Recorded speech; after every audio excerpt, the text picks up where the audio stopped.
بستر بچھا ہوا تھا اس کو لپیٹنا شروع کیا. جب لپیٹنے لگی تو کہا کیا بہت دن ہو گئے, باپ کو بھول گئی ام حبیبہ, پہچانتی نہیں ہو, بستر کیوں سمیٹ رہی ہو؟ سب سے سخت جواب اگر کسی کا تھا وہ سیدہ ام حبیبہ کا تھا. کہا کہ بستر سمیٹ رہی ہو؟ مہمان کے آنے پہ تو بستر بچھائے جاتے ہیں, سمیٹے نہیں جاتے. کہنے لگی ابو سفیان مشرک نجس اور ناپاک ہوتا ہے, اور یہ رسول اللہ کا پاک بستر ہے, کسی ناپاک کو نبی کے پاک بستر پہ بیٹھنے کی اجازت نہیں دے سکتا. مجھے بتائے تو صحیح, مجھے بتاؤ کہاں پر وہ حضرت ابو سفیان, اور آج یہ سوچنے والے کہ حضور بیزار ہوں گے پھر بھی کوئی ہاتھ پکڑ کے لے جائے. حضور کس سے بیزار؟ اللہ کے رسول نے فرمایا میں اس سے بیزار ہوں جو جان بوجھ کے نماز چھوڑے.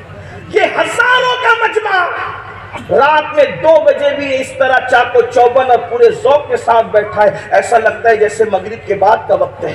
میرے دل کی دعائیں آپ لوگ ہم لوگوں سے جو محبت کرتے اللہ اس کا صلہ دے. آپ سے پوچھتا ہوں جلسے میں بیٹھنے کا جو شوق ہے کیا مسجد میں آنے کا بھی وہی شوق ہے؟ آپ مجھے بتائیں 5 گھنٹے جلسے میں تو بیٹھ سکتے ہیں, 10 منٹ مسجد کے لیے نہیں نکال سکتے. اللہ کے بندو آئیے اعلیٰ حضرت کی بات کرتے ہو. آؤ میں اعلیٰ حضرت کو کوٹ کروں. آپ کو بتاؤں